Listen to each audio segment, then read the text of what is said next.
after 7:30. This is a regular scheduled Macedonia Council meeting. And at this time, I'd ask the clerk to please call the roll. Mr. Bilkey. Here. Mr. Engel. Here. Ms. Hannikin. Here. Mr. Molnar. Here. And Ms. Tully. Here. Okay, at this time, I'm going to call on our city chaplain, Thomas O'Brien, to lead us in prayer and then the Pledge of Allegiance thereafter. Please rise. With bowed heads, let us pray. Almighty God, Father of all mankind and Judge over nations, we pray Thee to guide our work in our City Council meeting this evening. We pray for those who serve the public and guard the public welfare, those civil servants who work at City Hall and throughout our community, that by Thy blessing they may be enabled to discharge their duties honestly and well. We pray for our leaders, that by Thy help they may provide the leadership our community has empowered them with. And finally, O God of mercy, we ask Thy blessing and comfort for our neighbors who are suffering from mental or physical disability. Cheer them and bring them Thy blessing of health and happiness. Amen. And now please face the flag and join me in our Pledge of Allegiance. I pledge allegiance to the flag of the United States of America and to the republic for which it stands, one nation, under God, indivisible, with liberty and justice for all. Thank you. Thank you, Chaplain. Talk to you in the morning. Okay, the first item on the agenda would be to, since we don't have minutes from our previous meeting, would be to take any comments from the audience. Mayor, there is the financial report. I'm going to make a motion to acknowledge the receipt of the financial report dated September 30th, 2017. Second. Okay, we have a motion second to receive the financial report. Are there any questions or comments? Hearing none, all those in favor indicate by saying aye. Aye. Opposed, the motion is carried. So then the next item on the agenda is the any comments from the public, and at this time I'm going to call on Vinny Ventura. Vinny, please step to the podium, state your name and your address, and etc. Vinny Ventura, 1479 Bruce Road. As many of you know, I am a candidate for council on November 7th. And in the process of working at that, I've hit many streets along with Jessica Brandt. We've been around to all the neighborhoods, and we just recently worked Waters and Fairlane. There's a couple of minor concerns about the improvements on Waters Road. It was asked of us, is the work finished? Will the edges be filled in with a berm to keep the edges from breaking down? There was a couple of people that asked about that. Some people asked if edge lines were going to be painted on those side streets.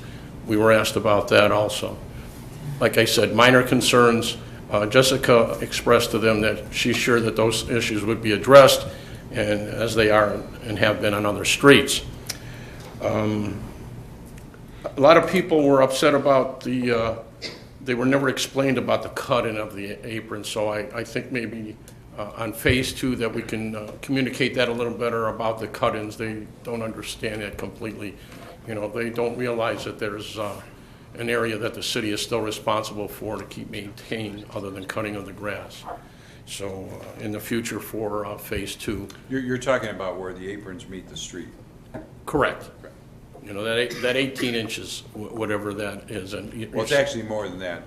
And part of the problem, just to indicate, Vinny, is that a lot of people who decide that they're going to put in a concrete driveway, they want to extend their concrete aprons out to the street and into the right-of-way. So they're well into the right-of-way. Correct. And actually, it's been recommended to me that we should probably pass an ordinance that would say that anybody who is extending their driveway should stop short of the street, stop short of the right-of-way, so that when we repave, we're not cutting through a concrete apron or having to deal with that. And that may be what we need to do into the future. And as you can only imagine, that a contractor that's coming in to do the work, he's pouring concrete. He's not doing asphalt work, and nor do they want to come back and do the asphalt work. So if they fell short of the street, then they would have to patch that area between the concrete and in that area? I think it's just a situation of communication, that's all I think it is. It's very minor. Once people understand it, they've been told about it and understand it, I think it's fine.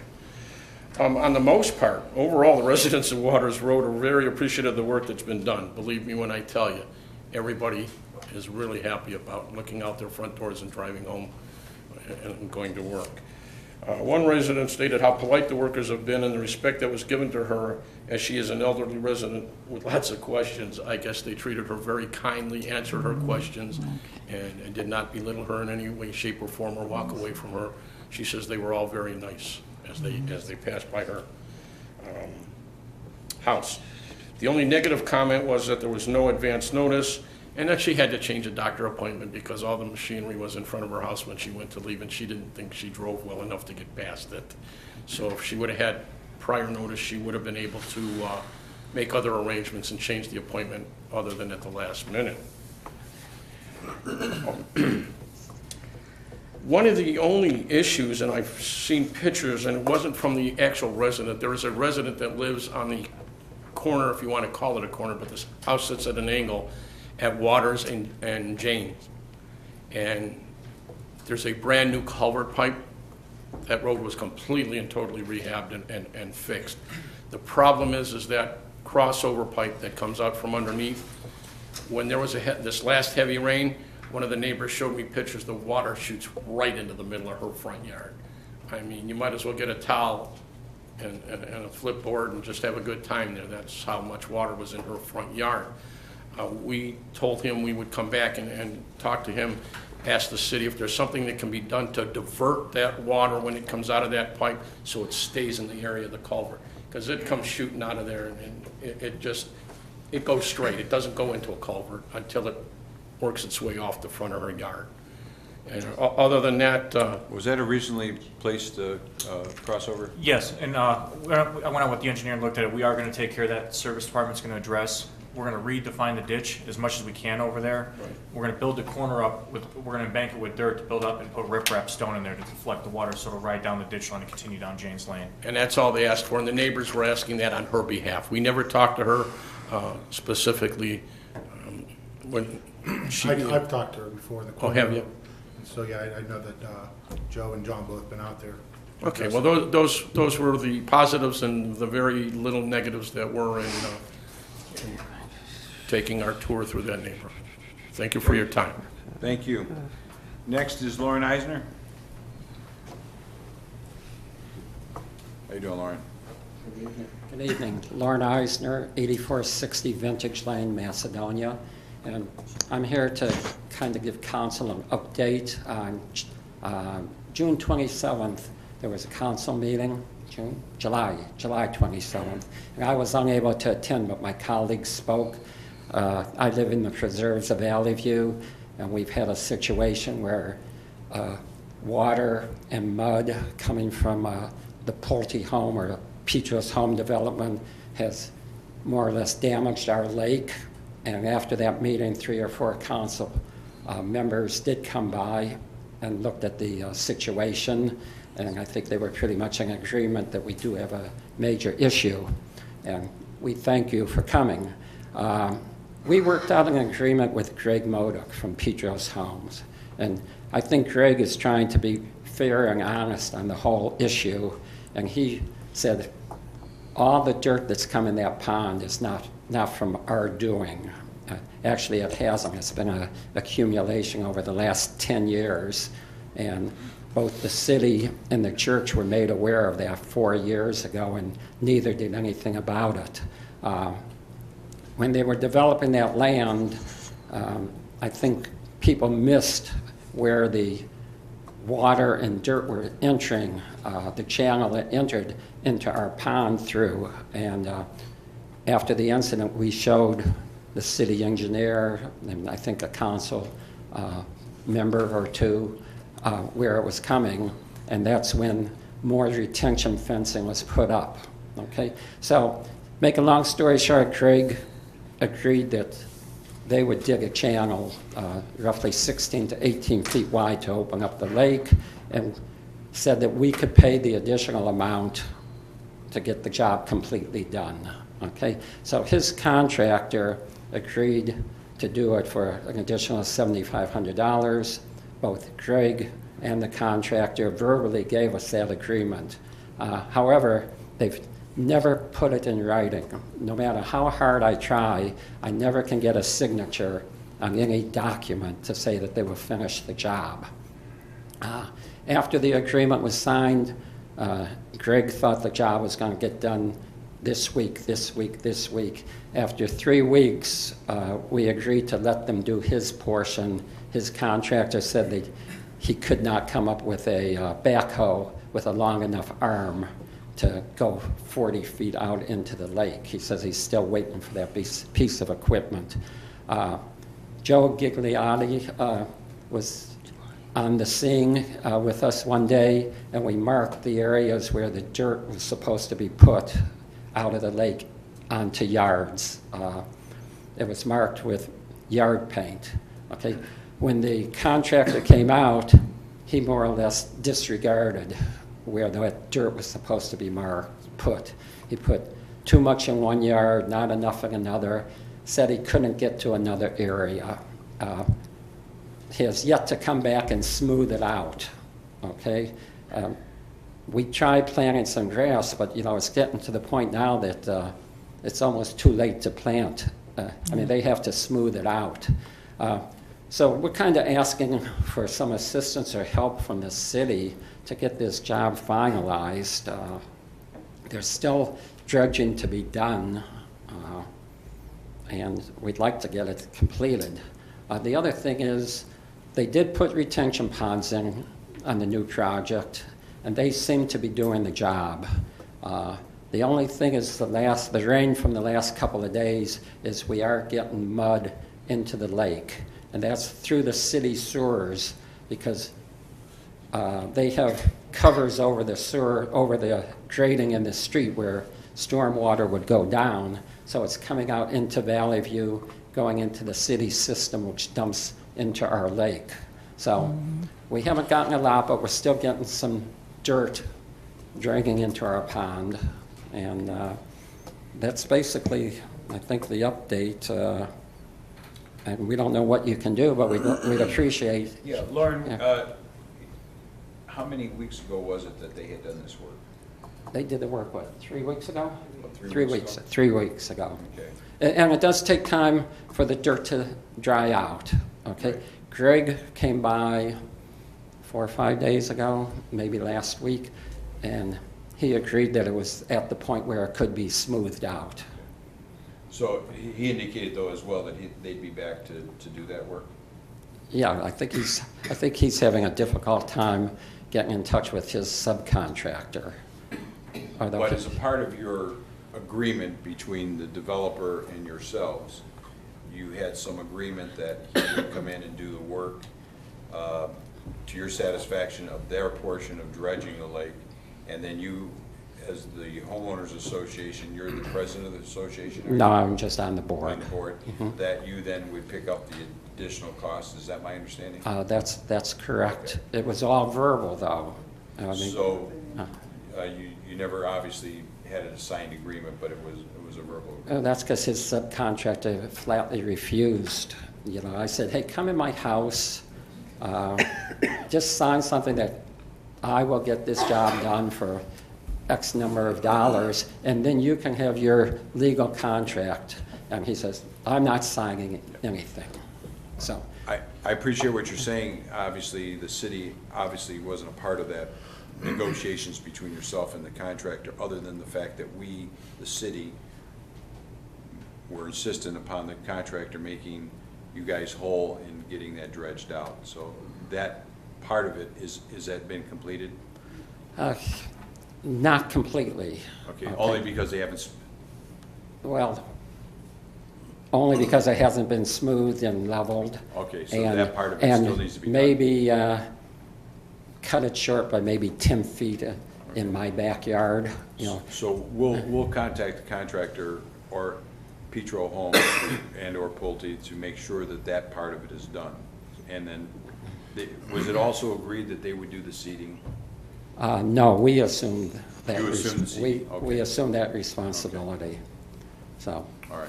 So we'll make sure that that part, which was what we insisted upon, the city. that's what the city insisted upon. And I But- don't disagree with you when you talked about in the past that, you know, when they put in Macedonia crossings, they scarified that land over there, pulled all that dirt off of there, and you guys were inundated with additional siltation. There's no question that occurred back in those days, and that water runoff kind of silted up your lake even more. That obviously happened some 10 years ago or so, That happened after, I mean, even longer than that. after the church sold the dirt to the state for the Droughty Highway project. Right.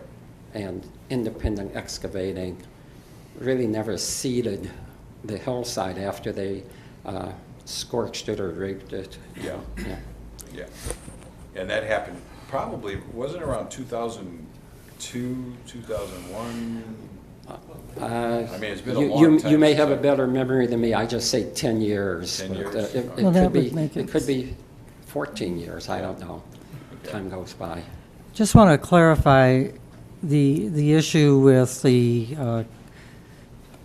Pulte and the developer over there, Petro.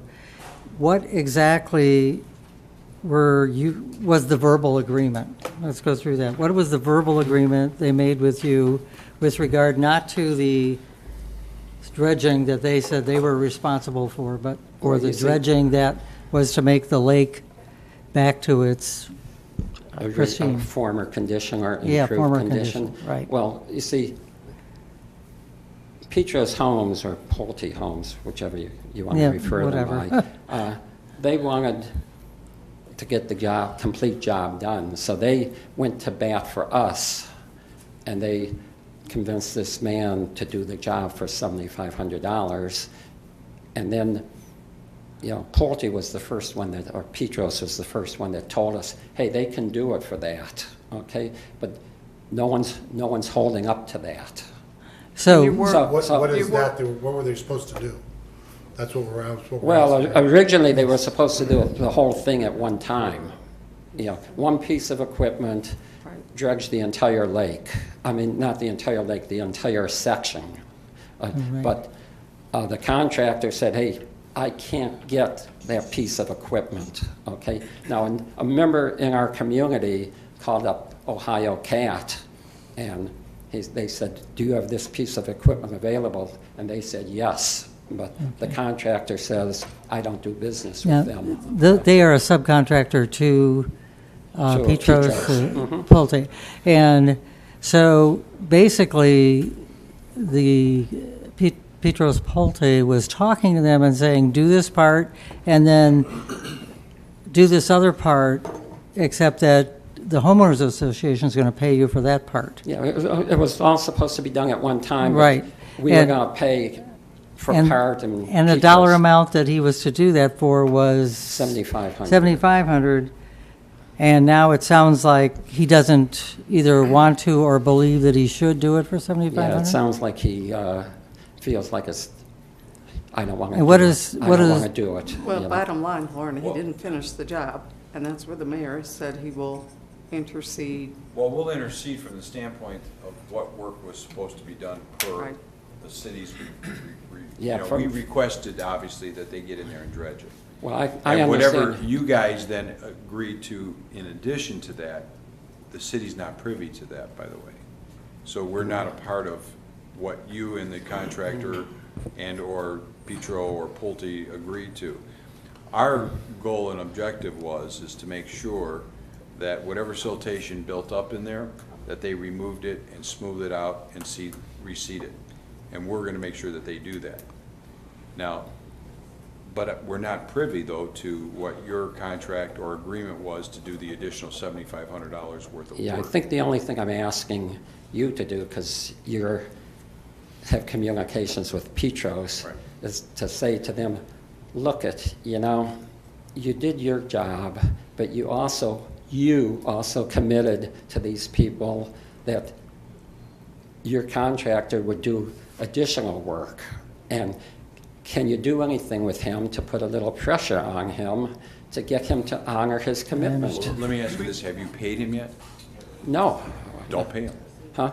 Well, we're not going to pay them, but, you know, they haven't done anything, so why would we Yeah, pay them? I think from the city's perspective, we could certainly convey the concerns and follow up with the items that we require, but past that, you know, it is a private agreement and the city can't overstep into those private negotiations too I mean, much. we can lay out some pressure on, and ask that Petro and/or Pulte assist in this, but again, it makes it a little difficult because we weren't party to the negotiations that the homeowners association Yeah. came to with We're aware of that. Yeah. Okay, but we just asking that you Is put our- a little more pressure on the part that you are a party to. And we will do that. Yeah. We will certainly make sure that they meet their obligation with what we requested of them.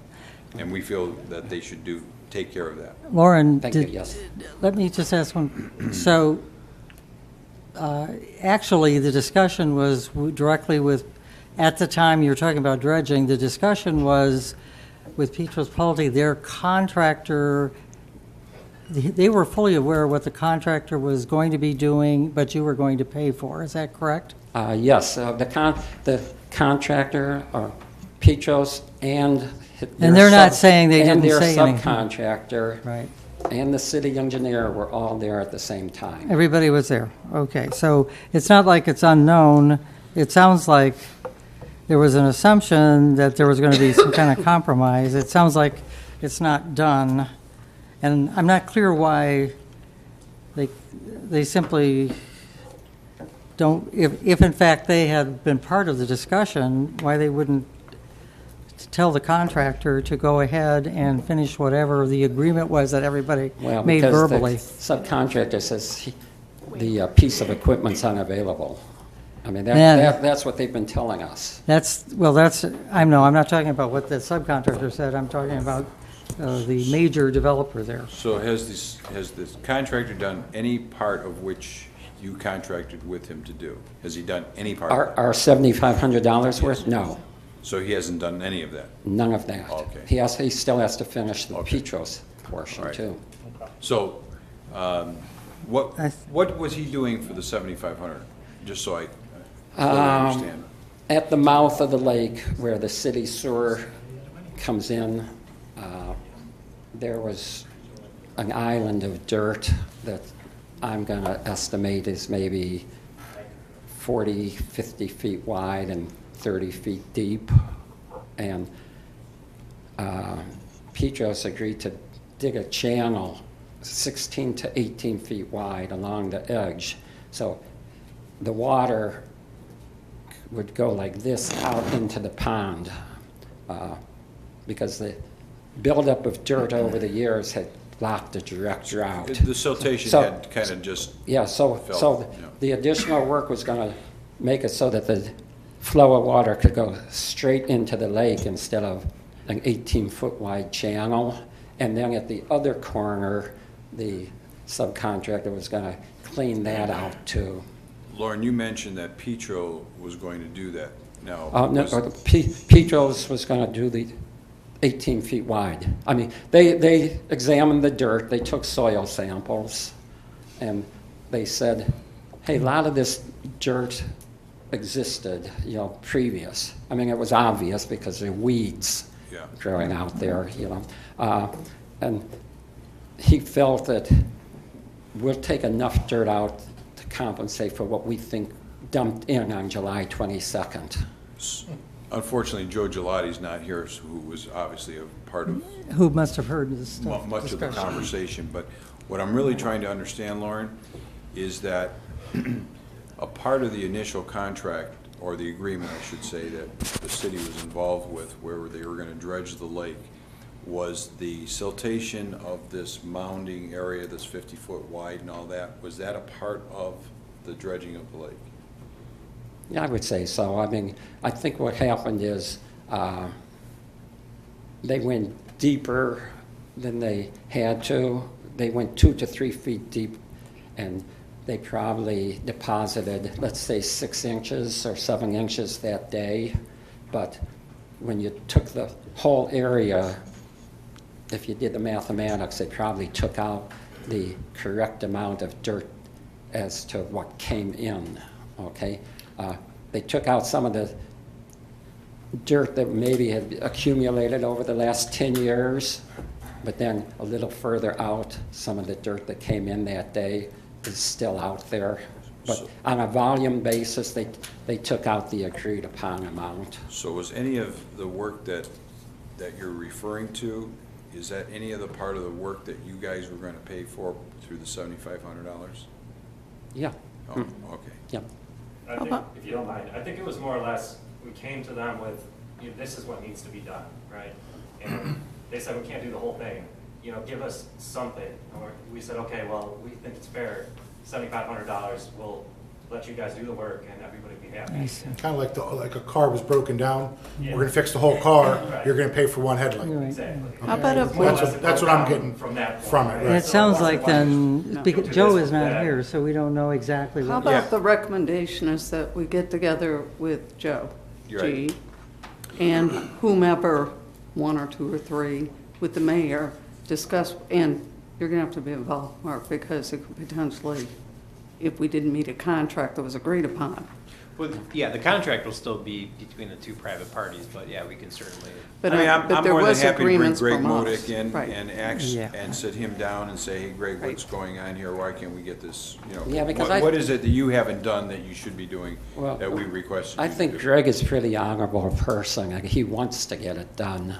Well- I feel like he's getting frustrated because the man that he chose to do the work is balking at it.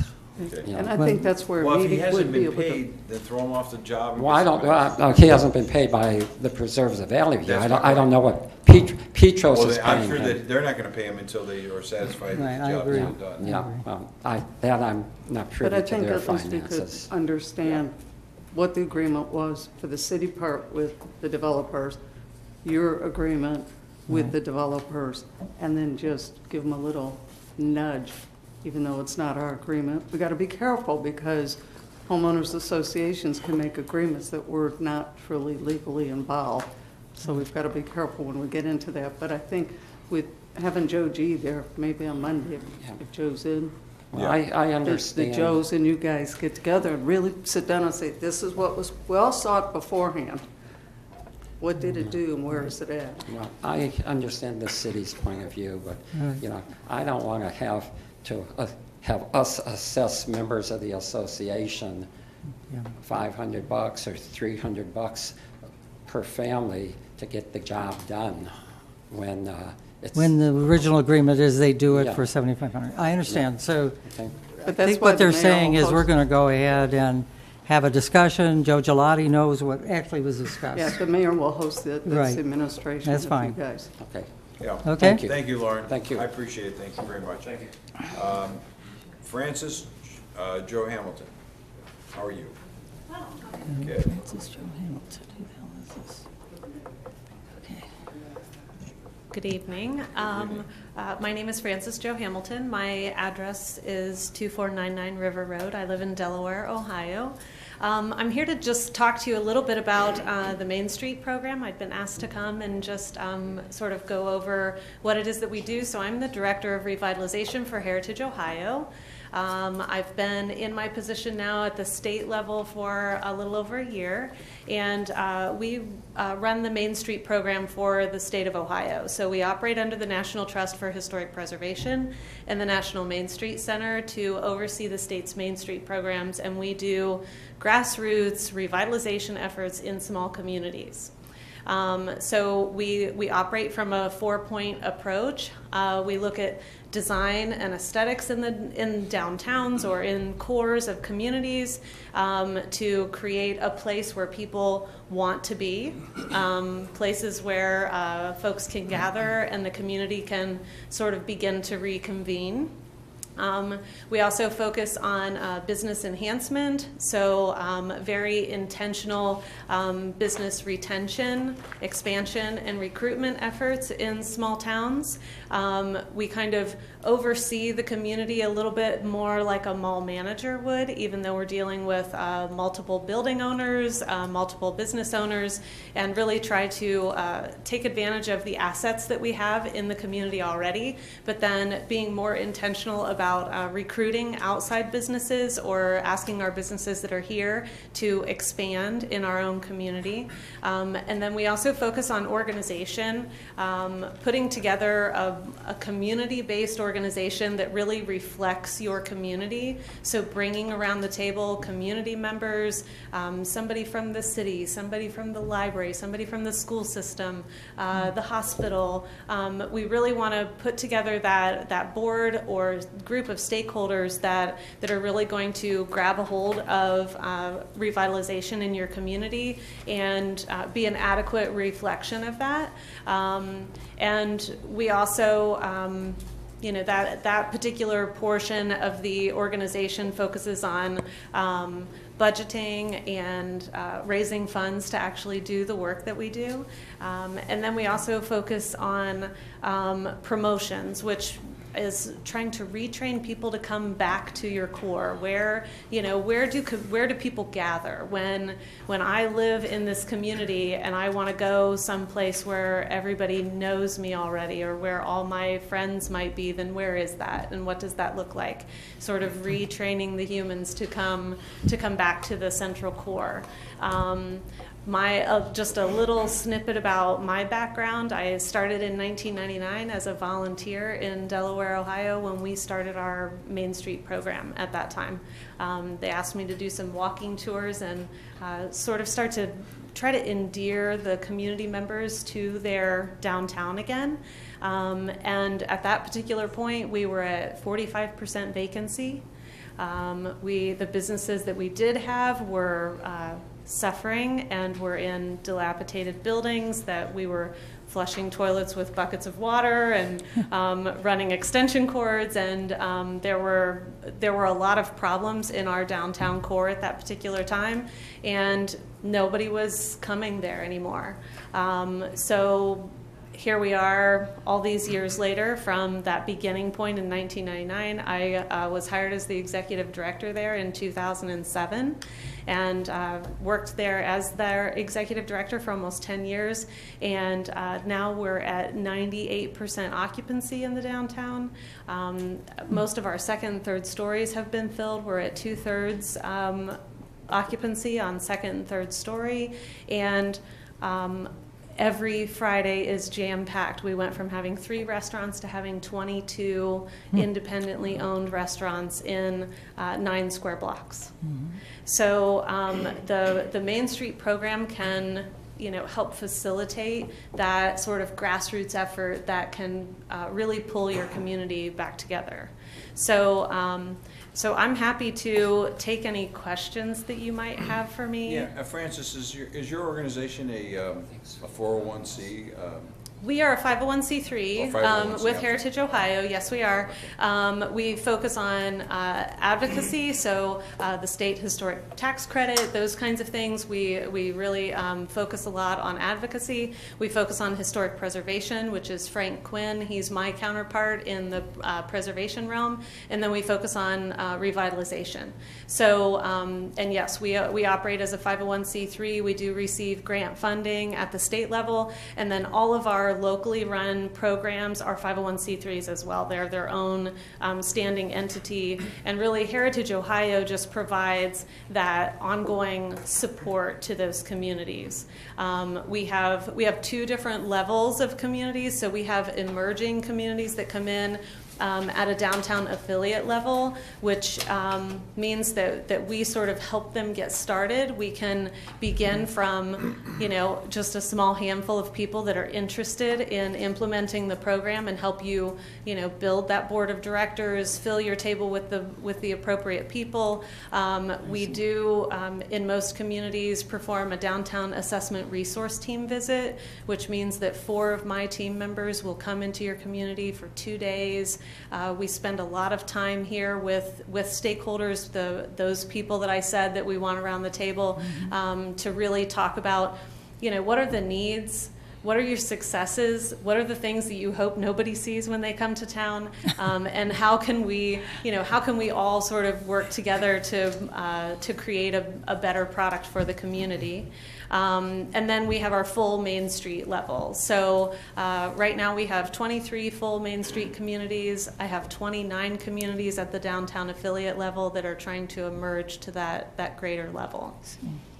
What Would is this the be cost? I'm so glad you asked. So the downtown affiliate level membership is only $950 for the year.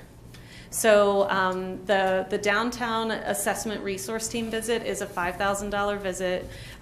For the first year, you get your downtown affiliate membership included in that $5,000. So if you start with that, then it saves you $1,000 right off the bat. But the resource team visit gives you a one-year plan that is projects and programs and events and activities that you can do right now today.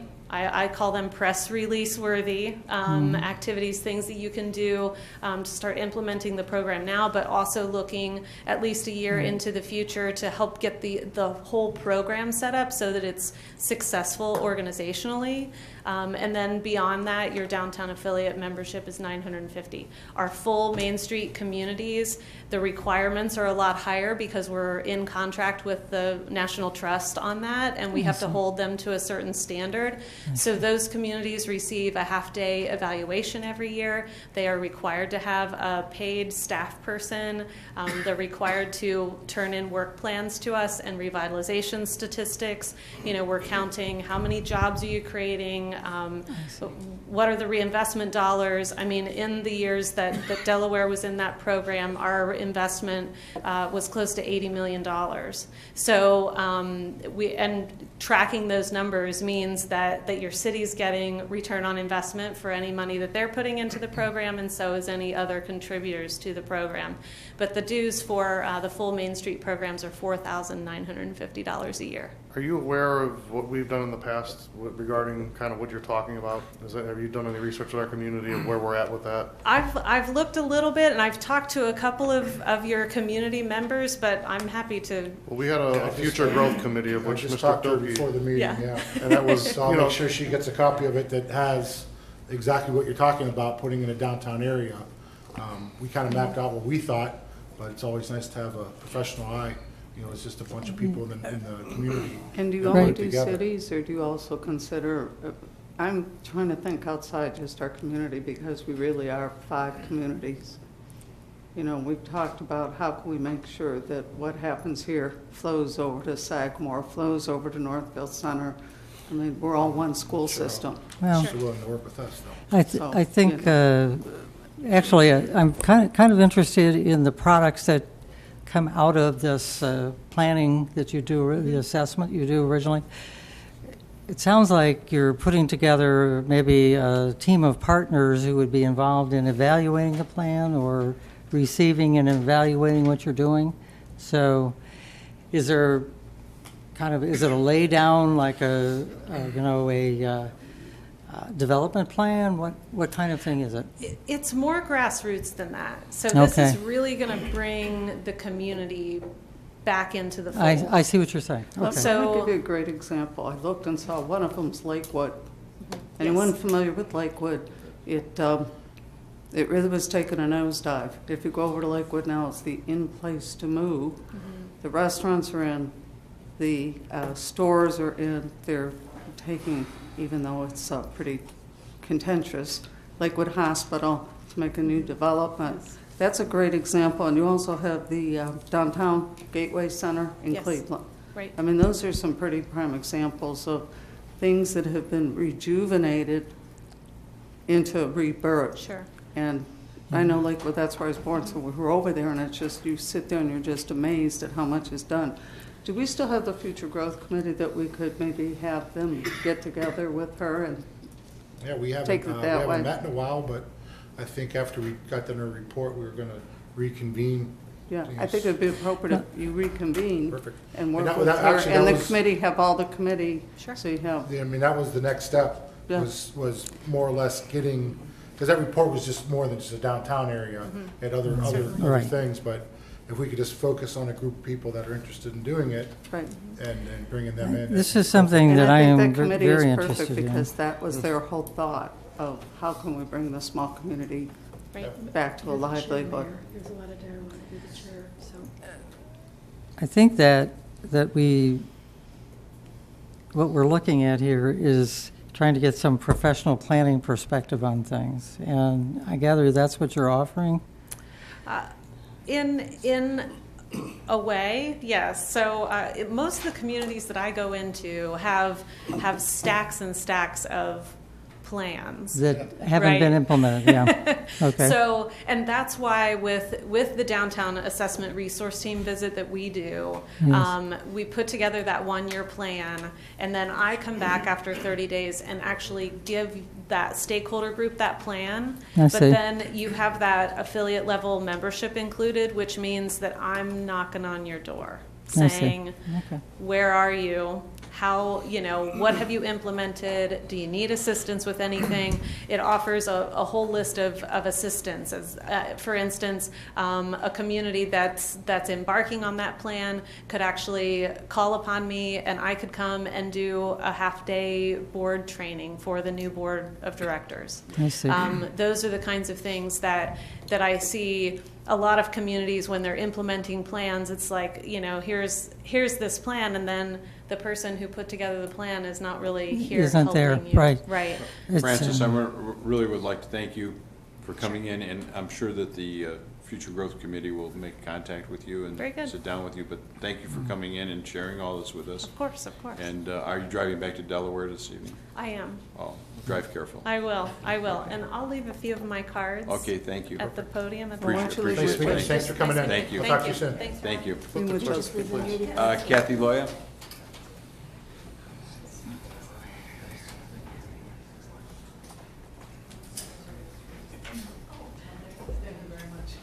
Good evening. My name is Kathy Loy. I live at 9186 North Bedford Road. Congratulations to the City of Macedonia. Forward progress on stormwater projects is being seen all throughout the city. Construction barrels are up, replacement of the Sioux Lane culvert is happening, and of course the demolition of the home at 883 Iroquois Run. It was done on October 3rd, 2017. Now, I've been very critical of the city and the handling of the purchase of 883 Iroquois Run from private residents since the very beginning, which all started back in the summer of 2015. I know that the previous property owners had major stormwater problems for many, many years prior to 15, and they did their best to deal with the situation. I also believe that the city through the years had spent city dollars on that private property to help potentially improve the situation. This was to no avail, and all that money got washed away. More recently, we continue to see city dollars be spent on private residents' properties to include homes on Brook Point and possibly even others. Yet when I ask for help on my property at 9186 North Bedford Road, I'm told to wait for the completion of yet another study. The city gave the impression that when 883 Iroquois Run was appraised and purchased, that plans and monies were set aside to complete the entire project, meaning that the city would have the plans and monies in place to complete the demo of the home and the installation of the retention basin in a timely manner. Waiting for nearly 2 years is not acceptable. Council at that time unanimously voted to go ahead and purchase a home without requesting any type of new engineering study on that property or surrounding properties. Our tax dollars were blindly used to purchase a property for it to sit vacant and dilapidated for nearly 2 years. For nearly 2 years, stormwater cascaded from the rocks behind Sugarbush Park and into that home with no electricity to pump it out, as well as gush along the side of that property to the street and then downhill to inundate occupied homes down below. 2 years, this had gone on for 1 day. 1 day for a bulldozer, a backhoe, and a dump truck to knock it all down. I find it simply unbelievable, the mismanagement and deceit about this property purchase. This property should have never been purchased if monies were not first set aside for the demolition and the ultimate completion of that project. But now that the house is down, please, please do not add impervious surface back to the property. If the home, an impervious surface, with a driveway, an impervious surface, if that absolutely needed to be purchased, then why did you knock it down to add in sidewalks, which are impervious surfaces? Leave it as grass. Make it a bioretention garden or just a regular retention basin. Please, no impervious surface is needed back on that property. Others in the city, including myself, do have stormwater situations, and some have even seen their problems addressed, but never me. Since 2006, when first approaching council for issues with my stormwater, I have never received anything other than lip service. I do, however, need to take that back. The city of Macedonia did help me and my husband rent a dumpster back in 2006 when we nearly had 8 feet of water in our almost finished basement. The situation on my property is clearly a city-created issue and that the city purposely perpetuates and ignores. This has been going on for decades, and frankly, I'm fed up with it.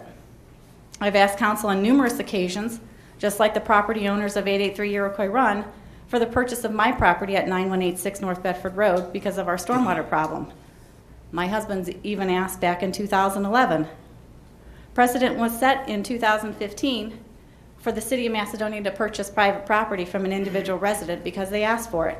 When I ask council about my stormwater situation, the only response I get is, you need to wait for the completion of the study.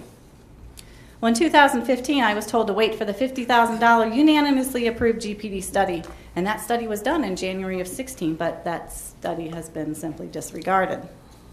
The latest study is being done by NEORSD because now my city says, no, it's not a city issue, it's a regional issue. I've been communicating with NEORSD since May of 2016 when the study began, and the people have been very understanding of my frustrations going through yet another study. In 2 weeks, on October 26th, NEORSD will be here in Macedonia for the council meeting, but as of my conversation with Ms. Webb at the NEORSD headquarters on Monday the 9th, the study is delayed in its completion, and it looks like it's going to be more like the first quarter of 2018 for completion of the study. So when NEORSD is here in 2 weeks, I don't expect to hear any details about their study results. Might I remind council that FEMA studied all of the properties back in 2009 when floodplain maps were updated and redrawn. No properties on Iroquois Run, including 883, had their flood statuses updated by FEMA with the redrawing of the maps, requiring flood insurance. But my property, and along with my neighbors, we were all moved into an AE flood zone requiring myself and every one of my neighbors to have flood insurance if you're going to carry a mortgage. So not only does my city deliberately route more and more stormwater through my property because it provides such good retention, but I get to pay flood insurance on it.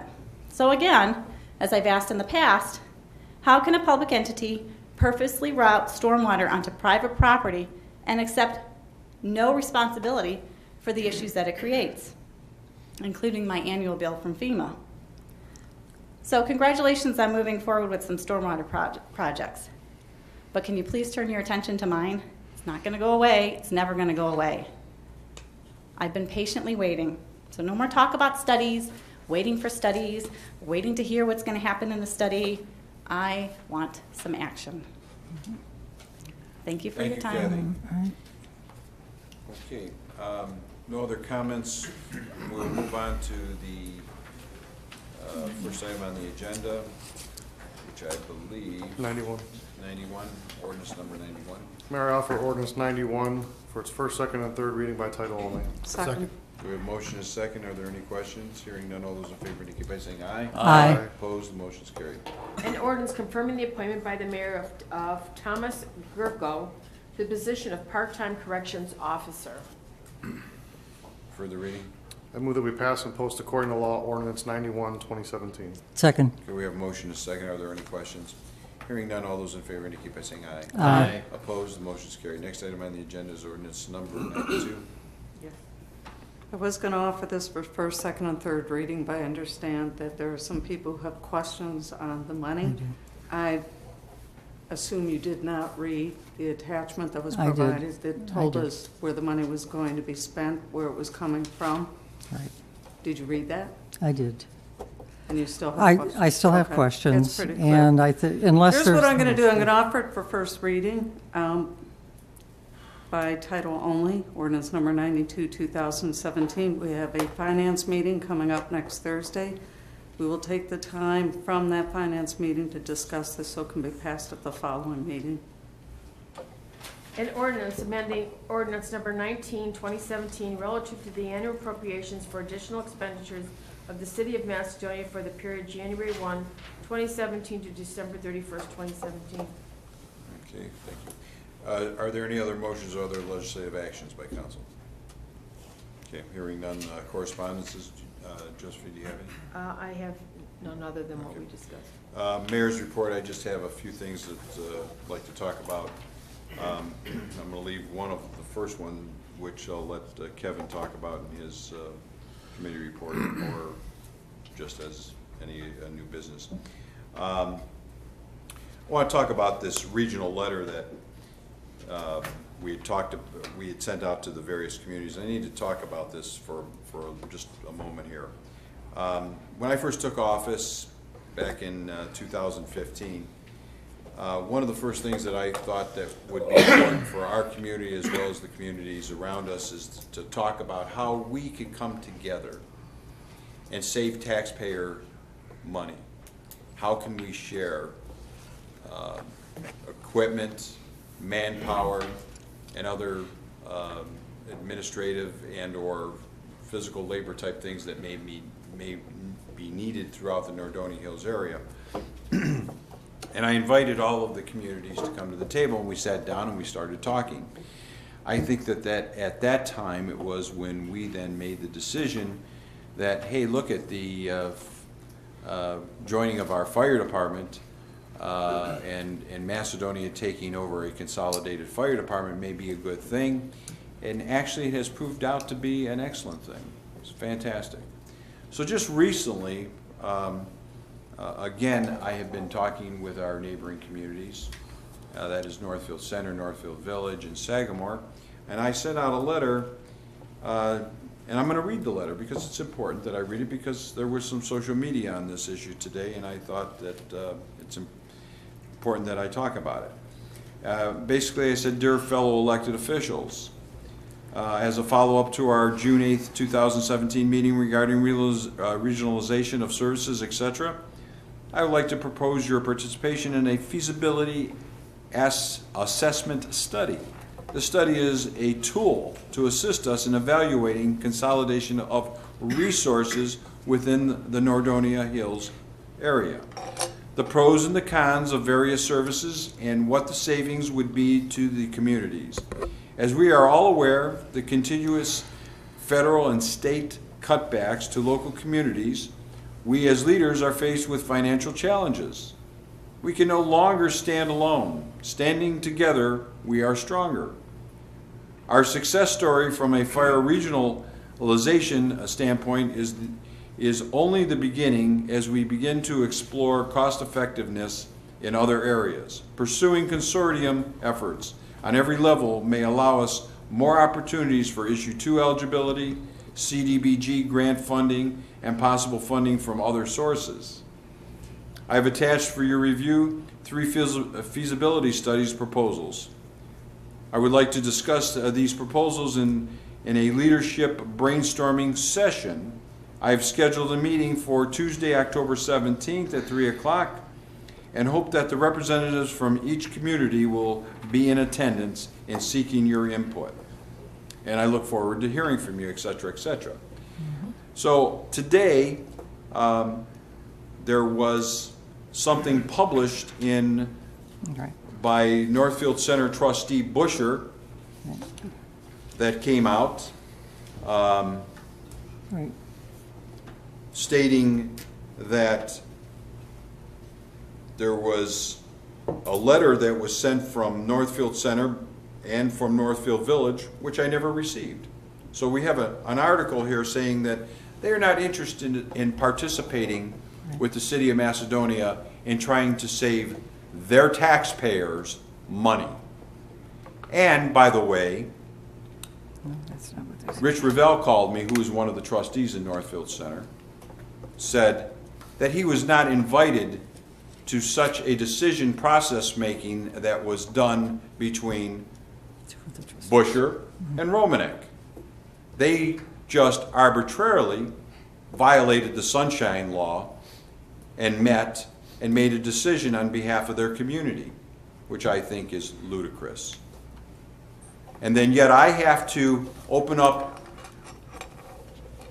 some sort of publishing by Busher indicating that the other two communities are not participating, I think is a real slap in the face to the city of Macedonia and its residents. Sagamore, on the other hand, has not made that gesture.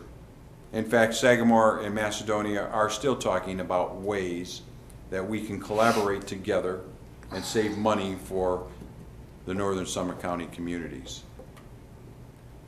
I think that it's ridiculous that we put this on the table and it's merely a feasibility study. Just merely talking about, let's go to the next steps, folks. Let's sit down and see how we can collaborate together. Maybe it's buying a piece of equipment collectively and saying, if we buy this piece of equipment, we don't have to duplicate it in 2 other communities or 3 other communities. It wasn't talking about let's have Macedonia take over Northfield Center and Northfield Village. I think it's ridiculous that they are not coming to the table.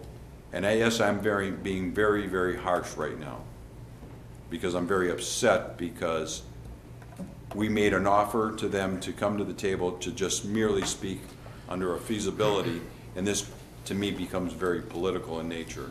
So to the residents of Northfield Center and to the residents of Northfield Village, if I were you residents, I would be going to my elected officials and telling them that merely a feasibility study to see whether or not the pros and cons will justify moving forward beyond that point would be most reasonable.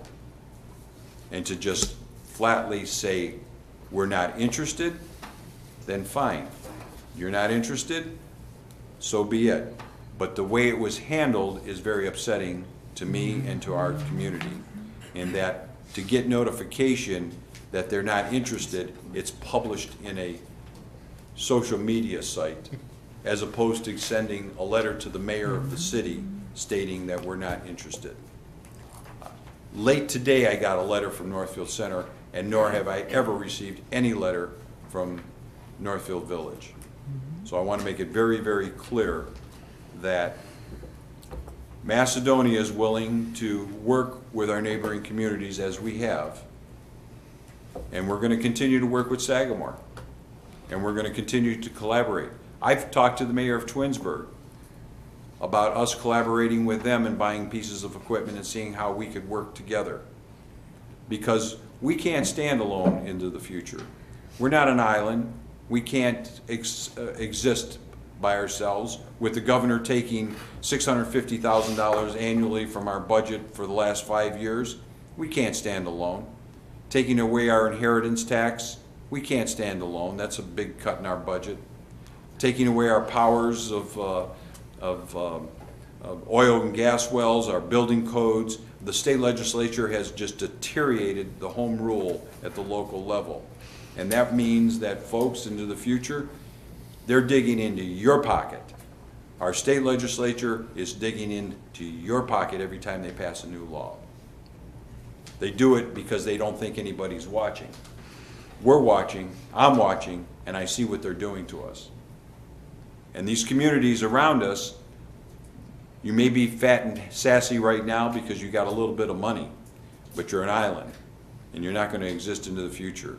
I made reference to the fact that I grew up in Warrensville Heights. I was born in Cleveland, I grew up in Warrensville Heights, and North Randall was a community, a neighboring community, that had the largest mall ever built in the United States. DeBartolo built it.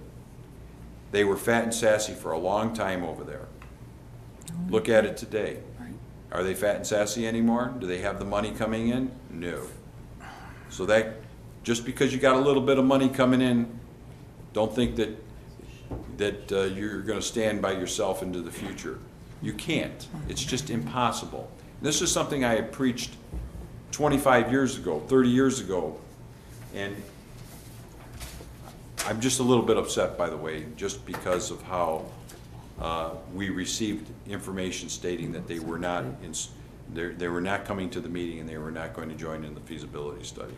I think it's a big mistake on those communities, and I think the residents of those communities should be jumping up and down and saying, you're my elected official, and you're not protecting me, you're not figuring out ways how you're gonna save money for me as a resident, you're gonna ask me for more money. They should be upset. Okay, community room. We received a $50,000 grant for our community room downstairs. And we're moving forward, and we're going to be doing all sorts of improvements downstairs, new flooring, new ceilings, renovating the kitchen, renovating the bathrooms. So bear with us, because we're going to have it down for probably 2 to 3 weeks, I think, during this process. But once we get it done, our goal is to have it done before our Christmas holiday party for here at City Hall. So we hope to have it done by December 13th, I think, John. So we need to order all the parts and pieces to put it all back together, but we're going to be tearing it apart, and we're happy that we received the grant under the CDBG grant funds. I want to talk a little bit about Walmart. The chief and I have had numerous meetings with Walmart. As you know, last year we passed a law in the city that said that any large big box user that had so many incidents where there was thefts, that they had to comply with a loss prevention program. And we worked very close with Home Depot and Walmart and other large box users in the city. And I have to say that Walmart has stepped up to the plate. They are putting over $1 million of renovation to their establishment on the inside. They have some great new tools on the inside of their store that will help theft deterrent, if you will. It's the best way to describe it is that they have, no, they just have the technology today with cameras, with barcoding, and various other things which they didn't want me to get into all the details about. Is the state-of-the-art deterrent. And we had a meeting today, the chief and I, with Walmart, and they're instituting a lot of these new things into their store. They've cleaned up the store tremendously. I think that there's a great amount more confidence of going to our Walmart and shopping there. It's a much cleaner location. It's much safer. They are responding to any thefts that are occurring within the store, and by the way, our officers are there every shift. Each officer has to walk through the store for 15 minutes. So there's a lot of things that have improved our store. And you need to know this too. There's a ranking that Walmart has put upon all of their stores. And there are stores that what they call low, medium, and high and maximum. Maximum. Okay, thanks. Four levels. And our store meets the median, so we're right in the middle here, or actually probably to the lower end. And it was interesting because we started asking about all the stores around us in different communities and what that meant. And they're going to get us a report on this, by the way, as to what they will allow us to see, how they rank within their system.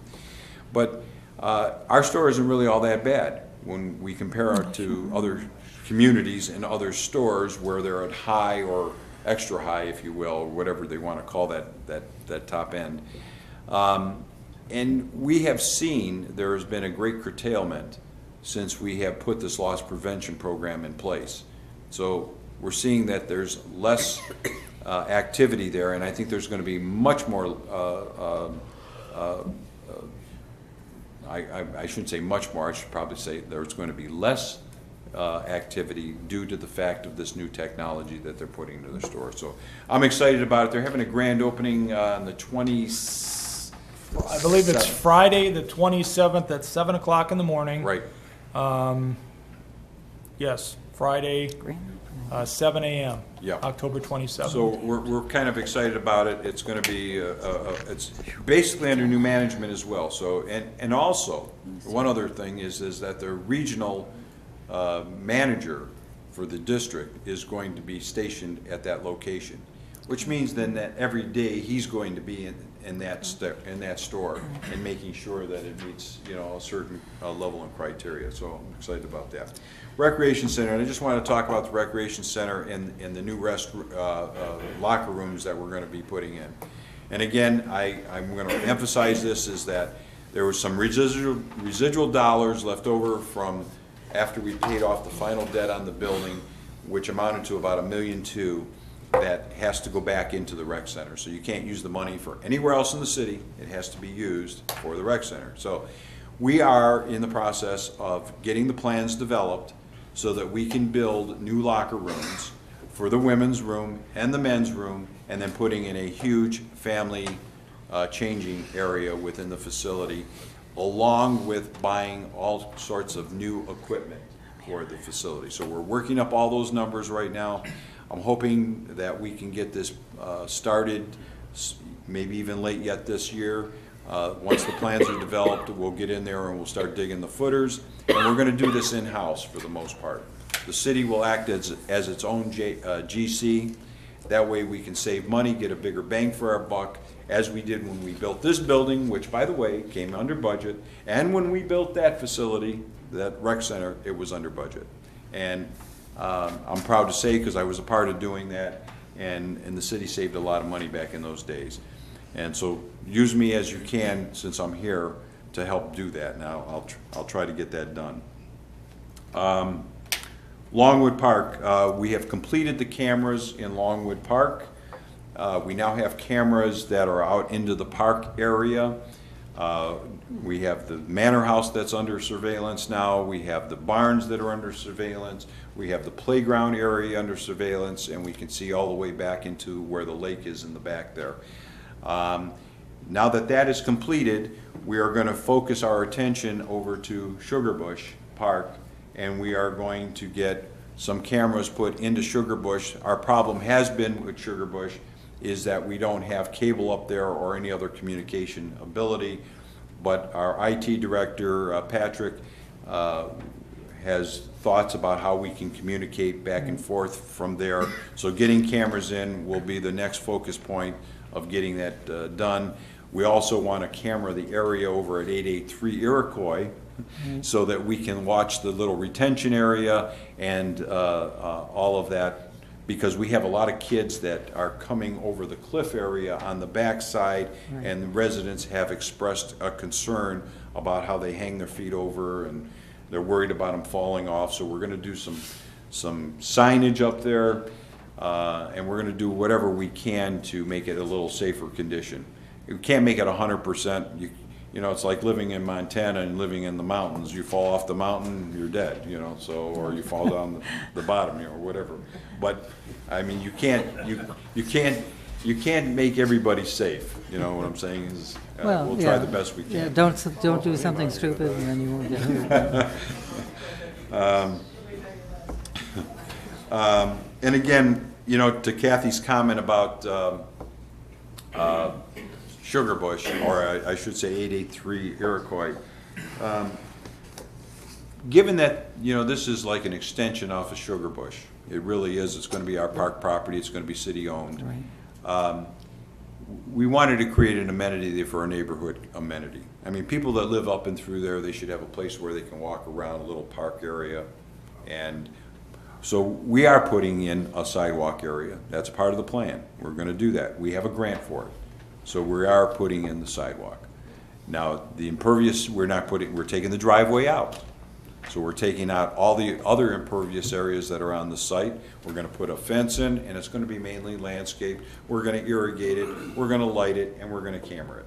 And that's about all we're going to do on that site there, and we're going to continue to maintain it on a regular basis. But it'll be an amenity for the street and for the residents that live over there. So,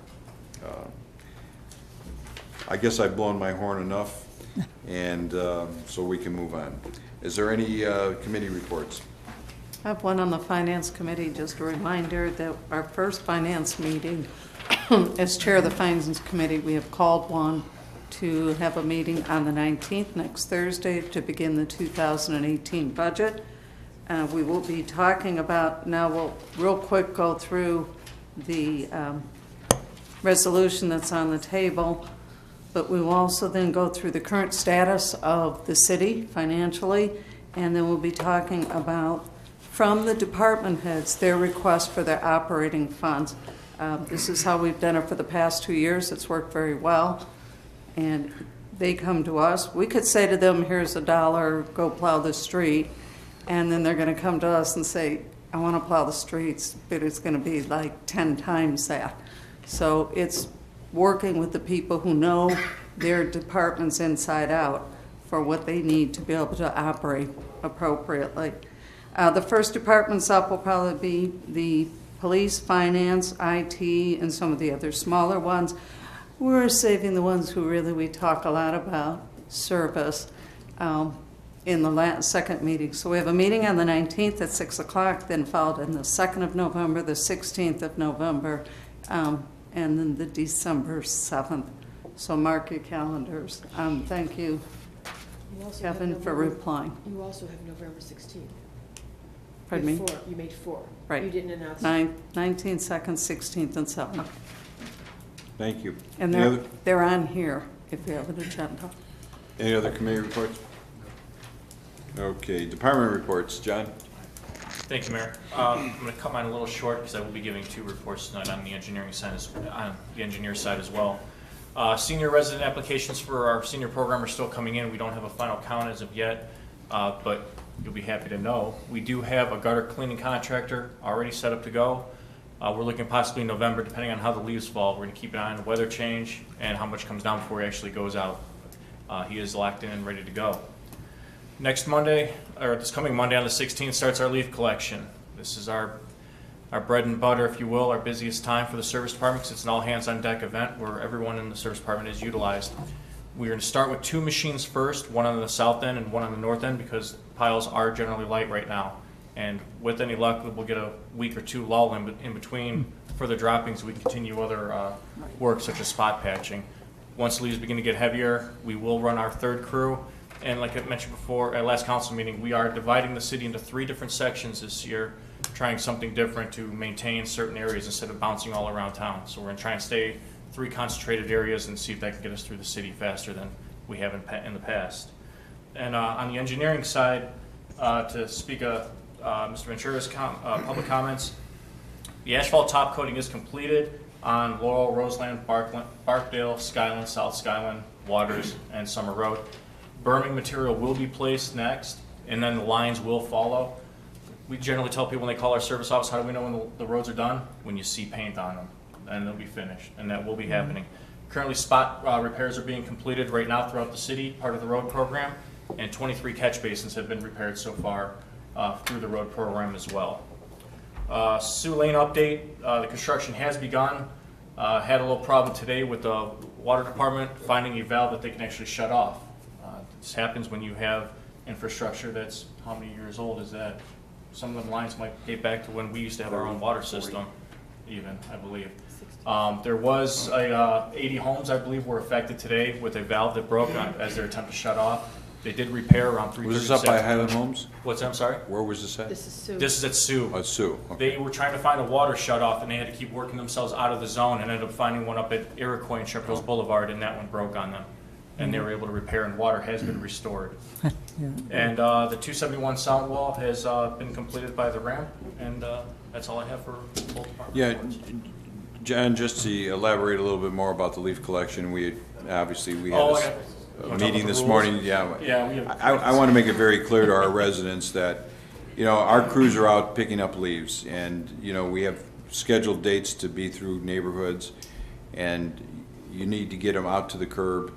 You need to get them not into the street, not into the ditches, and they only have what, a 20-foot reach? 10-foot. 10-foot reach. So they only have a 10-foot reach. So therefore, we need to get those leaves within a 10-foot reach of the curb. And if you don't, then you're having to spend a whole lot more time at each and every home. And what we don't want to have happen is residents who forget or don't get their leaves out and then call us and expect us to be right back there to do that. We have an entire city to cover. So we need to be very, very clear on this, that they need to get their leaves out there in a timely fashion, so when that truck comes down that street, it's picking up the leaves on that street, and they can continue on to the next street and the next street and the next street throughout our community, so that we can get through this. Because if you get an early snow, it really puts us really behind. You get snow on top of the leaves, and then it makes it even that much harder for these guys to get out there and get this picked up. So we need the cooperation of our residents to know that if you don't get those leaves out to your street and to the curb, don't call the city and say, hey, I got my leaves out there, how come nobody's picked them up? Well, they weren't there on the day that they were supposed to be there, folks. So therefore, we have to continue to move on. So I'm just saying this because I know that those calls will come into the city, so. And also, make sure there's leaves, not rebar and bricks like the peach that stuck them in there years ago. Last year, I brought a blade in that actually damaged one of our machines, cost over $2,000 worth of damage. Yep. And also this year, we will be handing out, if you want to call them non-compliance forms for properties that don't meet the standards. We will be marking off what was wrong with the pile. If we collected at that time, it's fine, but if we come back again, it will be documented. If it's like that again, we will kindly pass you by and have you corrected for the next pass. But we need to keep on moving. We have in the past wasted a lot of time taking care of leaves that are well beyond 15, almost 20 feet. If you're in a ditch line street and you don't have the berm at the road, place it on the inside of the ditch towards your home, not in the ditch itself to block the waterway. We will take care of that for you. We understand you don't have a place to put them. And hopefully these forms will help out with keeping things in line. Thank you, Jim. Angela? Thank you, Mayor. As the mayor mentioned, there's a lot of exciting things on the horizon for the Recreation Center coming up in the near future, including the expansion of the facility and the new construction of the locker rooms. We are also working with several different companies and obtaining information to see what our best options are to replace the equipment in the facility. That includes cardio equipment, spin bikes, resistance equipment, and an overhaul and upgrade to the weight room area. So those are much needed upgrades that we're looking forward to. We also have membership package analysis that is taking place currently, so we are looking to update our membership offerings, which would also include all of our fitness classes with those memberships. So that's another exciting thing on the horizon as well. I'm trying to think if I've forgot anything else here. We're also doing a cost analysis to see what it will take to expand our hours. We are looking at staying open a little bit later in the evenings and opening earlier on weekends. So lots of things going on in that department. We have one of our most popular programs coming back here shortly on October 25th. It runs through December 6th for ages 5 to 10. It's Little Veterinarian School. Kids get to come do crafts and games. They get to role play as if they were a veterinarian. They get to learn how to take care of pets. They get a little stuffed animal dog. They get a water bowl and a Frisbee to take home with them. So the deadline for that is October 18th, and that does usually fill up, so I wanted to make that announcement. And lastly, I just wanted to remind everybody that the City of Macedonia trick-or-treat date is set for Tuesday, October 31st, and that is from 6 to 8 p.m. Here in the city. And that's all I have tonight. Thank you. Thank you, Angela. Rhonda couldn't be here this evening. She was going out of town, as I indicated earlier. And we have... I think you forgot my name. Thank you, Mayor. First of all, you might notice that for a change, we don't normally come to a council meeting wearing a t-shirt, but this is our, October is Breast Cancer Awareness Month, so the firefighters wanted to support breast cancer research.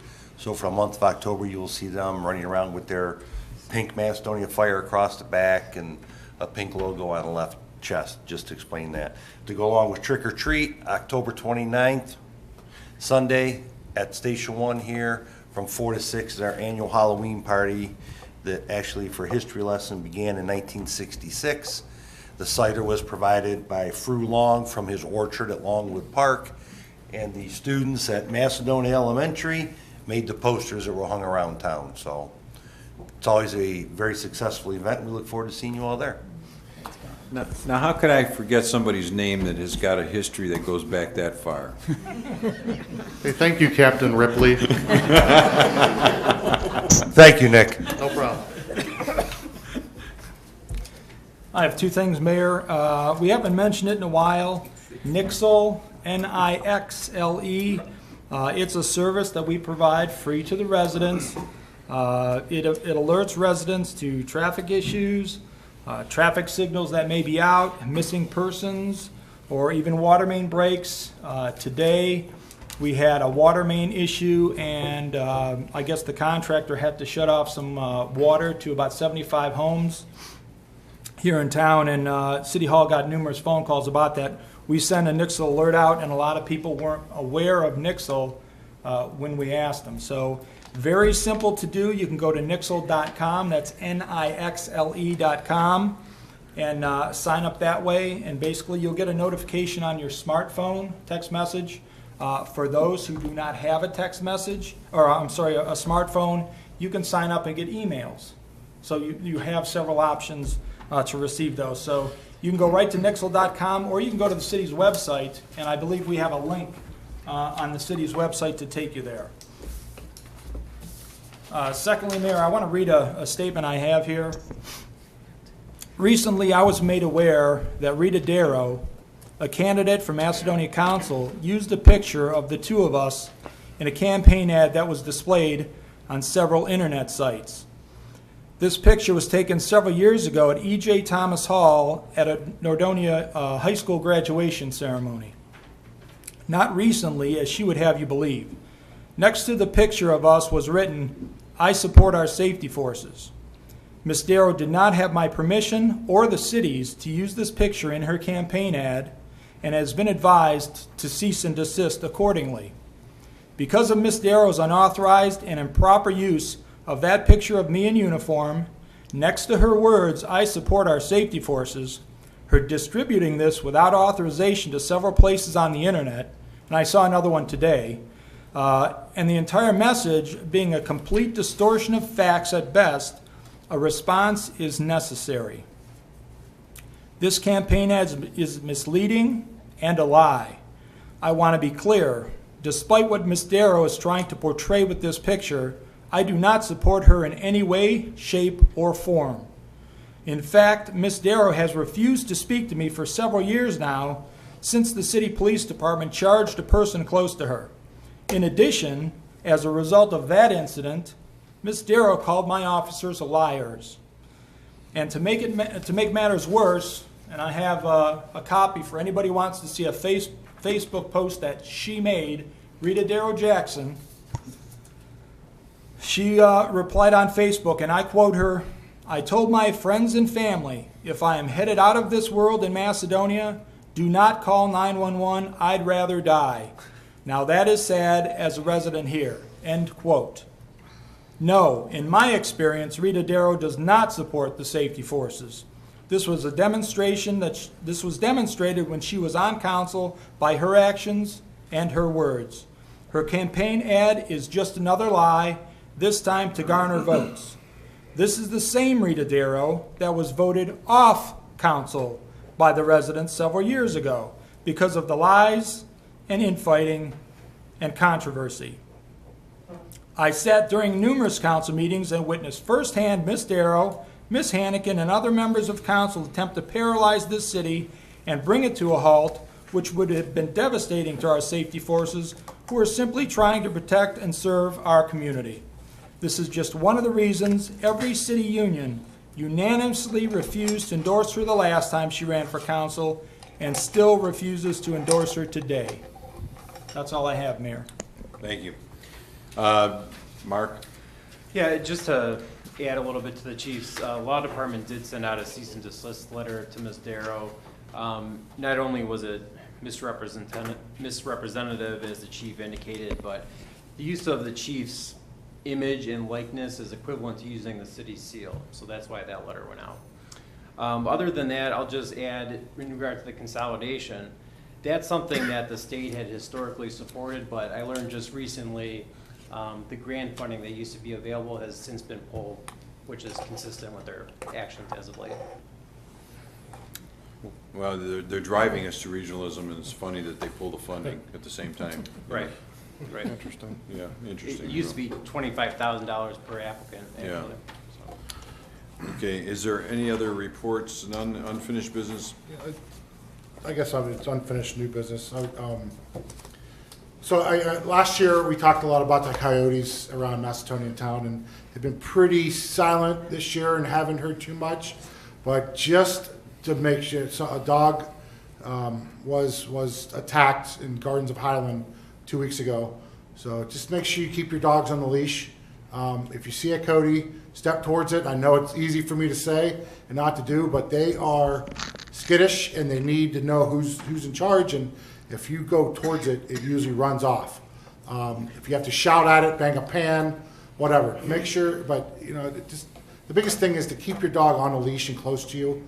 And you know that don't want this ever to happen again. I talked to the family and they're devastated. They have 2 young kids, and you know they had to witness that happening. So, did you want to add something to it? Yeah, it's that time of year again, Kevin. As you remember, we discussed this several years now. They're roaming. Their territory has since expanded, and they're roaming through. I had one come through my yard 2 days ago in the middle of the day, right through the middle of my yard, through my neighbor's yard, and so forth. So it's basically like deer during the rut.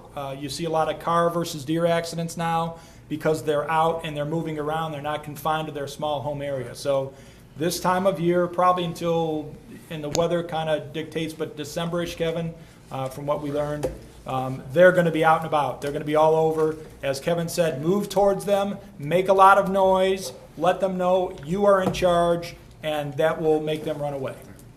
So I also want to end on a good note. I'm not sure if anyone else wants talking, but recently our Ledgeview Elementary, our elementary school here in Macedonia, was awarded the National Blue Ribbon Award. And I just wanted to read from their website. This award is based on the school's overall academic excellence or marked progress in closing achievement gaps among students, subgroups. National Blue Ribbon schools demonstrate that all students can achieve to high levels. So I know I have a daughter that's in kindergarten. I know Nick has a daughter. She's done at Ledgeview. Oh, is she? Joe Gelati, and I know some people in the audience have kids in school. So this is a tremendous honor for a school. I think I read earlier that only 292 public schools across the nation received this award, and your school in your backyard was one of those. So pretty incredible stuff that, you know, sometimes gets overlooked here in city business, but we definitely want to congratulate Ledgeview Elementary. I hate to ruin your high note here, but a few months back we had a passing of one of our I would say a patriarch of our community, Mike Kronjak.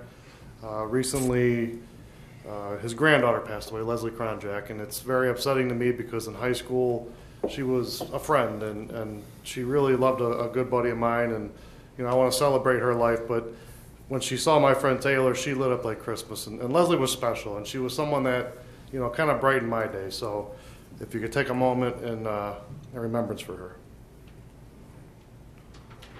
Thank you. Thank you.